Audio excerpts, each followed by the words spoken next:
להזמין את זיווה מיכאל, מנכ"לית סוכנות יולי, ואת רוחמה אבקסיס, מנהלת השיווק של הגרנד קניון, ואת ערן פליטי מסוואץ' שיעניק לזוכה שעון מהודר. בינתיים אני אוחז כאן במעטפה בידי השמאלית, אני מיד אפתח אותה, אני אשתדל מאוד לא לקרוא כאן את הפתק. אפשר לחתוך כאן את האוויר בסכין, איזה מתח, זה פשוט מטורף. חברים וחברות, אז אנחנו מדברים כאן, הנה ערן מסוואץ'. חברים וחברות, רוחמה אבקסיס, בואי אלינו לכאן, מנהלת השיווק והפרסום של הגרנד, תעשו הכבוד. זיווה מיכאל, מנכ"לית סוכנות יולי. וזיווה מסוכנות יולי, ועכשיו אני אתן לך את הכבוד, נטלי, להכריז מי הוא נער השנה. בבקשה, נטלי, תעשי את זה את. אני? אוקיי. אז נער השנה הוא מועמד מספר 7, דני ג'רדנטו.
אוקיי, ההתרגשות בשיאה, ההמולה גם היא בשיאה, ואנחנו ככה בין הבזקי הפלאשים, בין התמונות, נותנים ככה לדני לחוות את 15 דקות התהילה שלו.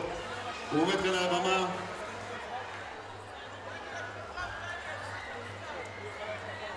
בינתיים מעדכנת אותי כאן רוחמה אבקסיס, מנהלת השיווק, שהזוכה והזוכה שניהם זוכים כל אחד ב-300 שקלים מתנת המותג ספרינגפילד מבית המשביר לצרכן. טוב, נטלי, אנחנו היינו כבר עם נער השנה, 2013. כל נער צריך נערה. זהו, צריך את בת הזוג, שהיא תלך איתו יד ביד אל השקיעה באושר ובאושר.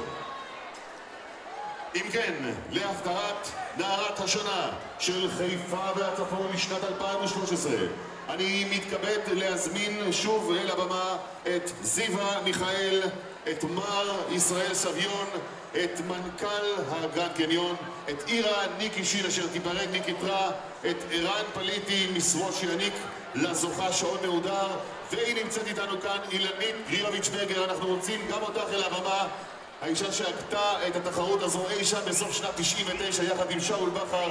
אילנית גרירוביץ'-ברגר, אנחנו רוצים לעשות לך כבוד, בואי אלינו לכאן אם את עדיין כאן, אנחנו רוצים שתעזרי לנו להעניק את התואר. אילנית, בואי בבקשה לכאן,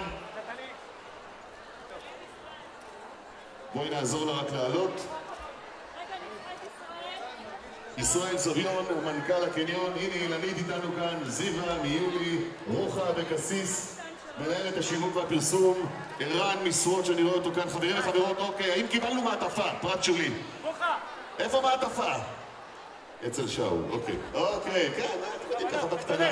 אוקיי, זהו, אז אני, ברשותכם, אני אקח לי איזה 30 שניות, בסדר, מקובל עליכם? מה אתם אומרים? 30? יאללה, בוא נעשה את זה 10 שניות. ועכשיו אני מבקש מהקהל, ביחד איתי, לספור ספירה יורדת. 10, 9, 8, 7, 6, 5, 4, 3, 2, 1. נערת השנה לשנת 2013 היא... מספר 14, ניקול ג'רדנטו.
ניפגש כאן כולנו בדיוק בעוד שנה. שלום ולהתראות.